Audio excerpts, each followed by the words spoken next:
comentar que cada vez que vengo a Cali me siento en mi segunda casa, como seguramente muchos de ustedes lo saben.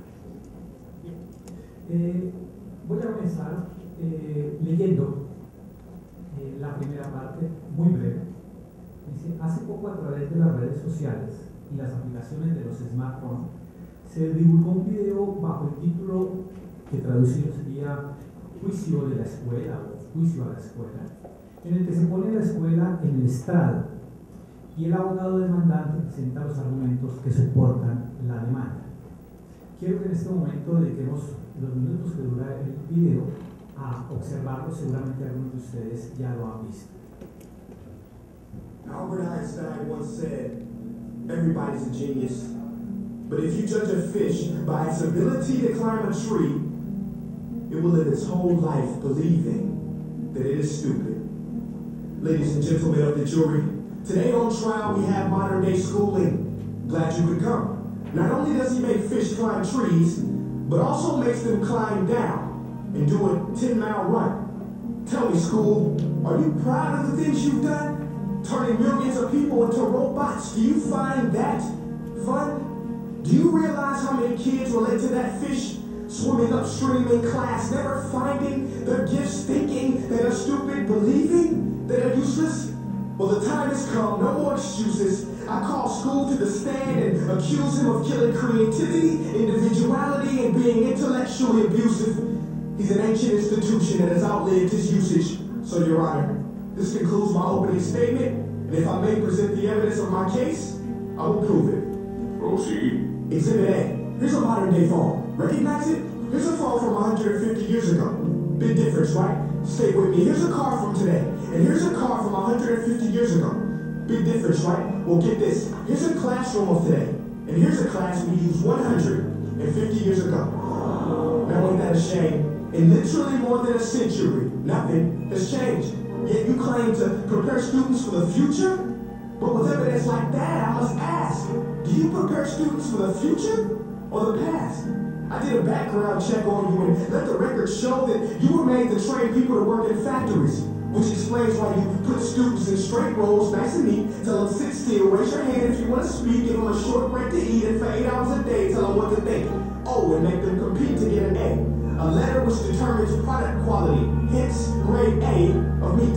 I get it. Back then, times were different. We all have a past. I myself am no Gandhi. But today, we don't need to make robot zombies. The world has progressed. And now we need people who think creatively, innovatively, critically, independently, with the ability to connect. See, every scientist will tell you that no two brains are the same.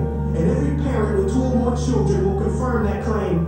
So please explain why you treat students like cookie-cutter frames or snapback hats, giving them this one-size-fits-all crap. What's your language? Sorry, Your Honor, but if a doctor prescribed the exact same medicine to all of his patients, the results will be tragic. So many people would get sick, yet when it comes to school, this is exactly what happens, this educational malpractice, where one teacher stands in front of 20 kids, each one having different strengths, different needs, different gifts, different dreams, and you teach the same thing the same way? That's horrific. Ladies and gentlemen, the defendant should not be acquitted. This may be one of the worst criminal offenses ever to be committed. And let's mention the way you treat your employees. Objection. Overruled. I want to hear this. It's a shame. I mean, teachers have the most important job on the planet, yet they're underpaid. No wonder so many students are short change. Let's be honest. Teachers should earn just as much as doctors, because a doctor can do heart surgery and save the life of a kid, but a great teacher can reach the heart of that kid and allow him to truly live. See, teachers are heroes and often get blamed, but they're not the problem. They work in a system without many options or rights. Curriculums are created by policymakers, most of which have never taught a day in their life, just obsessed with standardized tests, and they bubbling in a multiple choice question will determine success. That's outlandish. In fact, these tests are too cruel to be used and should be abandoned, but don't take my word for it. Take Frederick J. Kelly, the man who invented standardized testing, who said, and I quote, "These tests are too cruel to be used and should be abandoned." Ladies and gentlemen of the jury, if we continue down this road, the results will be lethal. I don't have much faith in school, but I do have faith in people. And if we can customize healthcare, cars, and Facebook pages, then it is our duty to do the same for education, to upgrade spirit, cause that's useless. Unless we're working to bring the spirit out of each and every student, that should be our task. No more counting core, instead, let's reach the core of every heart in every class. Sure, math is important, but no more than art or dance. Let's give every gift an equal chance. I know this sounds like a dream, but countries like Finland are doing impressive things. They have shorter school days, teachers make a decent wage, homework is non-existent, and they focus on collaboration instead of competition. But here's the kicker, boys and girls. Their educational system outperforms every other country in the world. Other places like Singapore are succeeding rapidly. Schools like Montessori, programs like Khan Academy, there is no single solution. But let's get moving, because while students may be 20% of our population, they are 100% of our future. So let's attend to their dreams, and there's no telling what we can achieve. This is a world in which I believe, a world where fish are no longer forced to climb trees. I'll rest my case.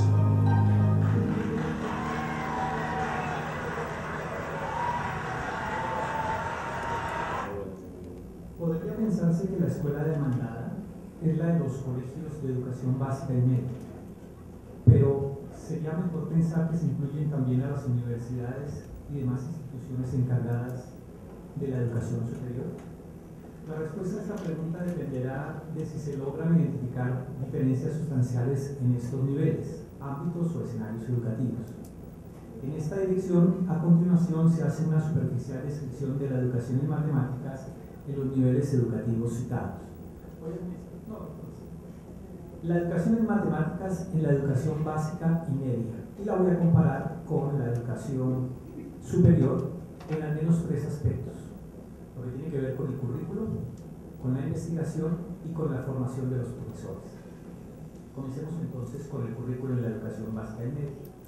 El Ministerio de Educación Nacional, hace ya casi 2 décadas, siguiendo las indicaciones de una nueva educación para un nuevo país, explicitada en la Ley 115 de 1994, aceptó la propuesta que en su momento hicieron representantes de la Comunidad Académica Nacional de Educación Matemática a los lineamientos curriculares de matemáticas del año 98. En ese documento se presentó el desarrollo del pensamiento matemático como el objetivo nuclear de la formación matemática de la educación básica y media.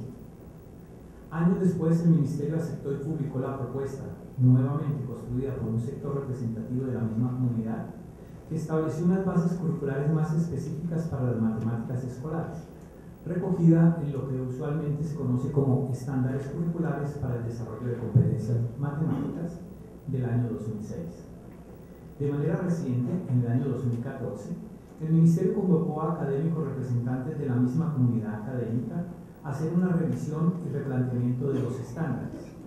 Como resultado de este trabajo, el Ministerio dispuso de una versión cualificada y mejorada de estos, pero infortunadamente hasta la fecha no se ha divulgado la publicación resultante y se cree que esta reposa en un disco duro de un computador que pronto será formateado, si no es que ya lo fue. En 2015, de manera sorpresiva, apareció en el contexto nacional un documento curricular bajo el título Derechos Básicos de Aprendizaje de las Matemáticas, elaborado por algunos pocos académicos que, en supuesta correspondencia con los lineamientos y los estándares, declara aquello que los niños y jóvenes deben aprender, o mejor, tienen derecho a aprender. Ese documento ha recibido la crítica de la comunidad académica y en este momento es objeto de reformulación por parte de un grupo de profesores de la Universidad de Antioquia y se está divulgando a la comunidad de profesores de matemáticas. La crítica aún no ha sido atendida y tiende a presentarse. Lo digo con conocimiento de causa. Desde esta óptica y desde el discurso declarado en los documentos citados, se supondría que lineamientos, estándares y derechos básicos contienen las indicaciones suficientes para establecer cuál es la formación matemática deseable para los jóvenes egresados de la educación media.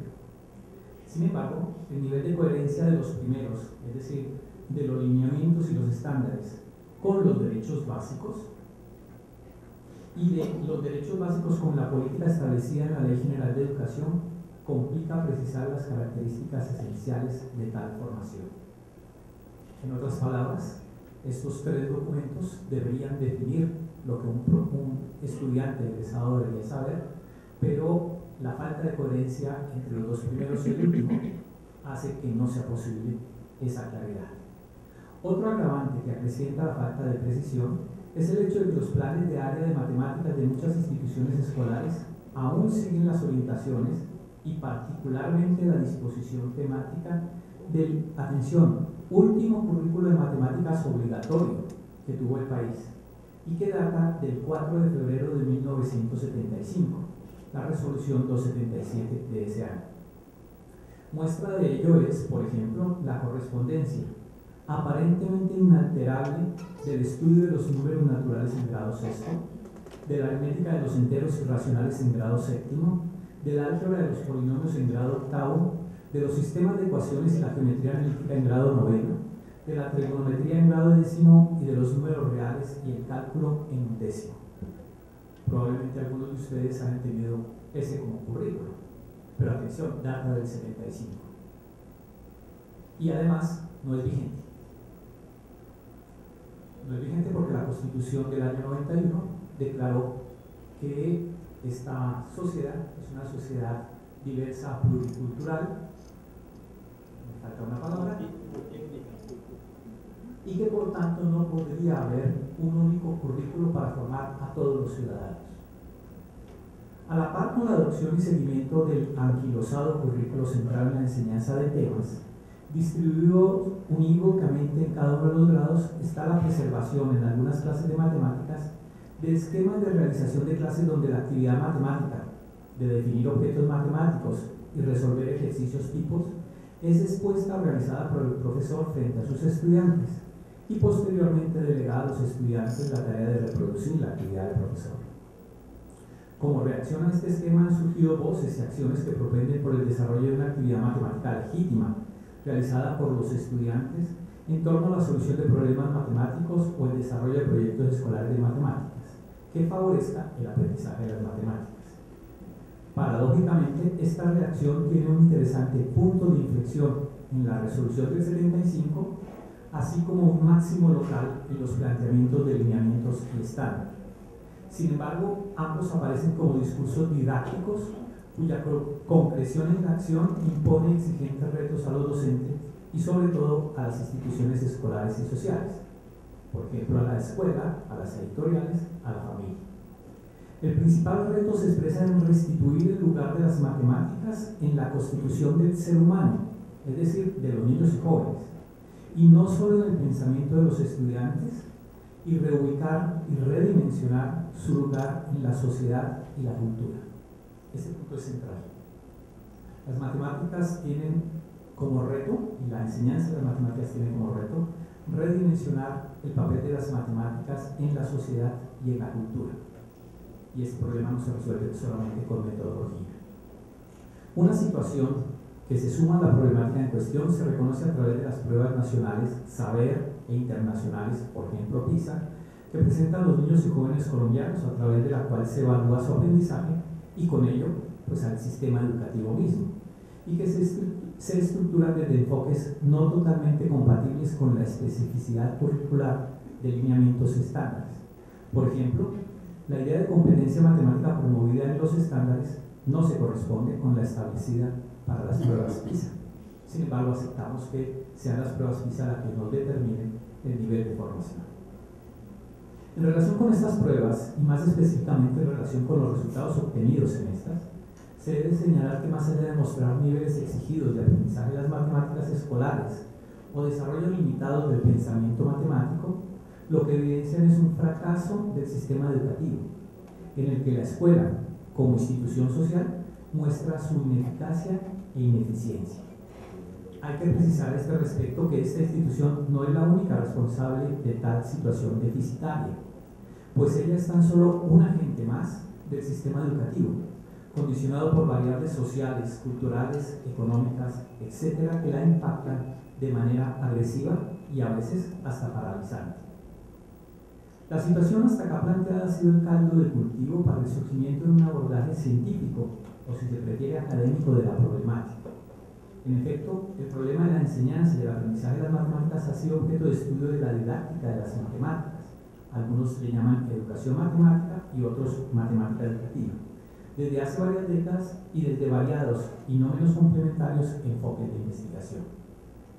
Este campo de investigación ha asumido una gran variedad de objetos de estudio relacionados con la formación en matemáticas de la sociedad y sus individuos, fundamentalmente, aunque no exclusivamente, en los niveles de escolaridad relacionados con la educación preescolar, básica y media.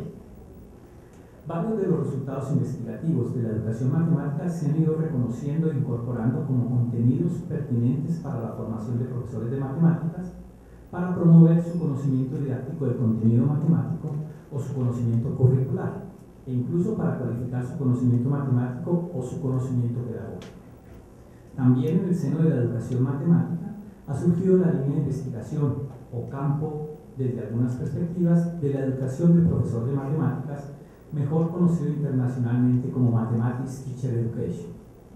Ello en atención a que la formación del profesor de matemáticas como profesional e intelectual de la educación es una variable determinante en y para la enseñanza y aprendizaje de las matemáticas. Desde esta línea o campo se establecen modelos de conocimiento del profesor que cuestionan y superan ampliamente la postura convencional y poco fundamentada de que basta que el profesor conozca las matemáticas que enseña y que incorpore en su práctica de enseñanza una buena didáctica para que las pueda enseñar y en consecuencia los estudiantes que estudien, valga la redundancia, la aprendan.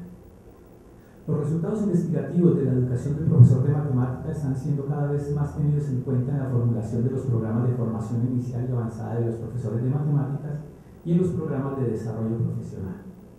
Estos resultados permiten cuestionar, por ejemplo, el carácter funcional del conocimiento matemático que aprende el futuro profesor o el profesor en ejercicio, los nexos entre las matemáticas que aprende y las matemáticas que enseña el profesor, el lugar de los discursos metamatemáticos, por ejemplo, los discursos didácticos, históricos, psicológicos, sociológicos sobre las matemáticas, en el conocimiento del profesor de matemáticas, o los ámbitos donde se construye el conocimiento práctico y las características de este, cuando más que un oficio se reconoce la docencia como una actividad profesional. Precisamente desde esta línea de investigación se logra comprender que ser un profesor profesional de matemáticas implica un conocimiento complejo que integra varias componentes, una actividad intelectual que supera el activismo de la docencia y una sensibilidad a lo educativo en relación con el desarrollo de los individuos como ciudadanos del mundo. En otras palabras, una comprensión de tres dimensiones fundamentales, a saber, conocer, hacer y ser. Hasta aquí la presentación de una panorámica de la educación media, básica.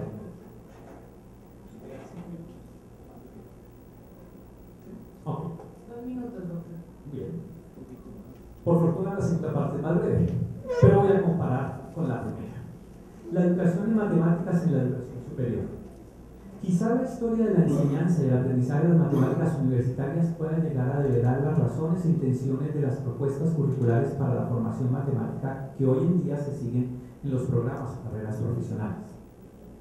Quizá esa misma historia pueda llevar a identificar, por ejemplo, por qué generalmente se estudia una línea de cálculo de variable real y no una línea de análisis no estándar o de cálculo de variable racional.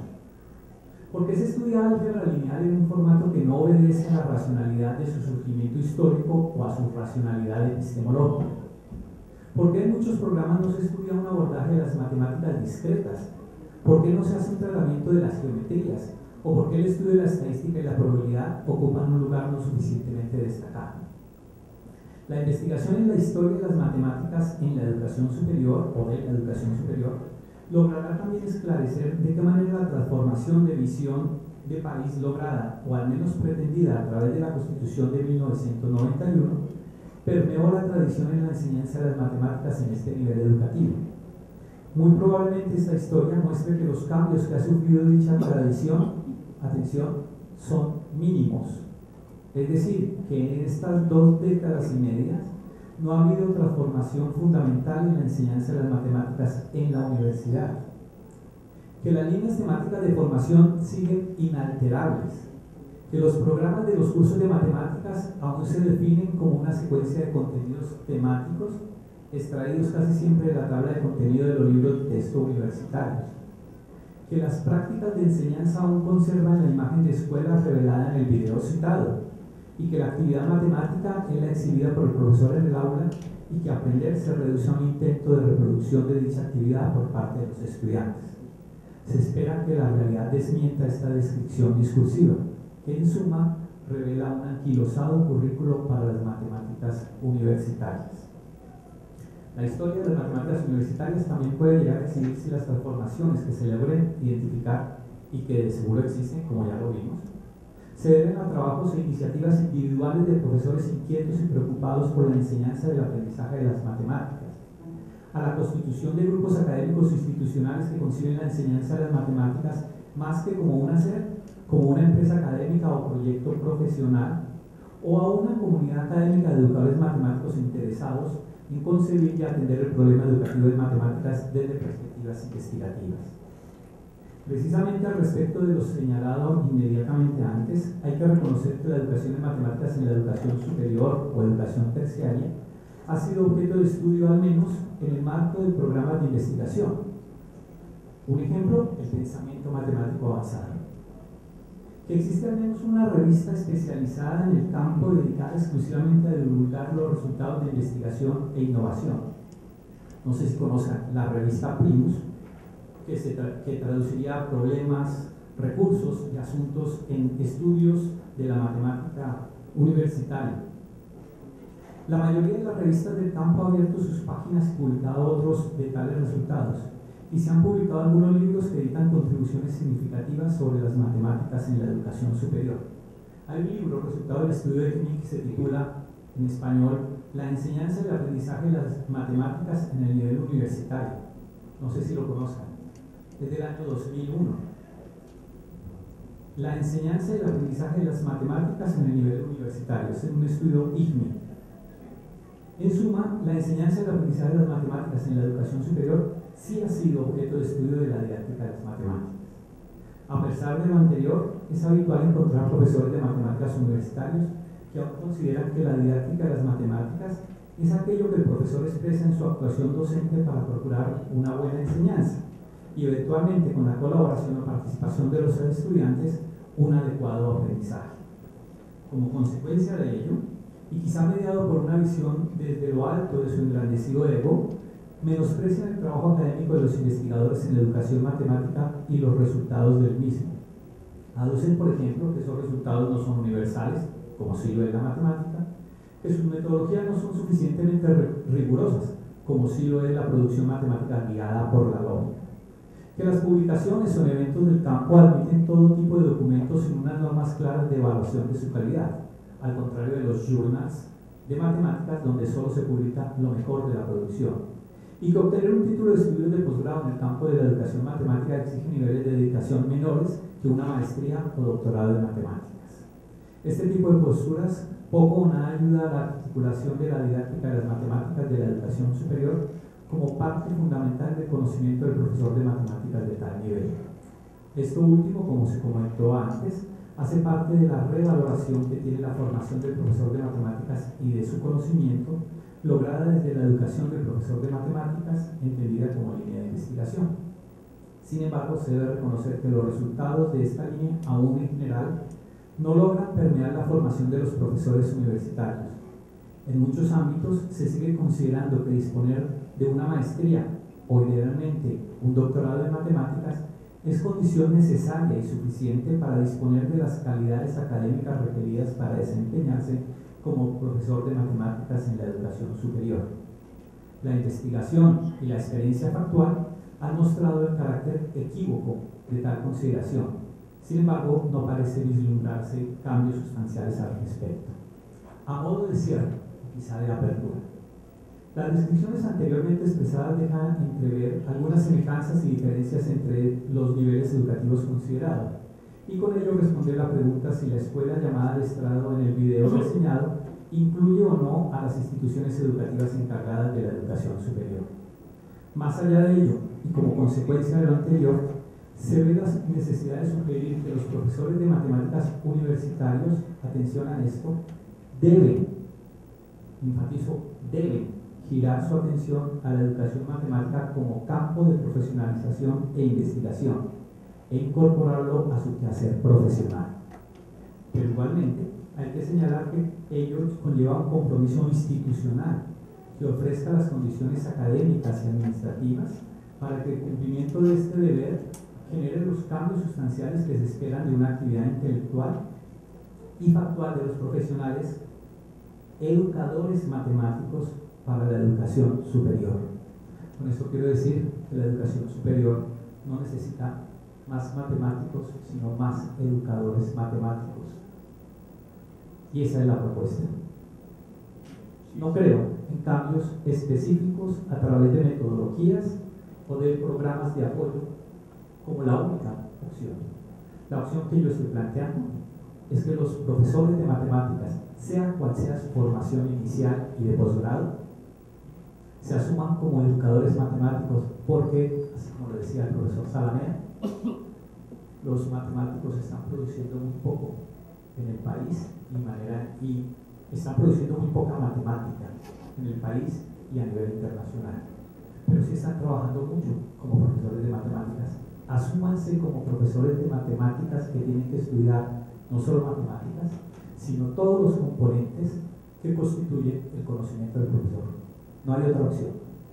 No veo otra opción.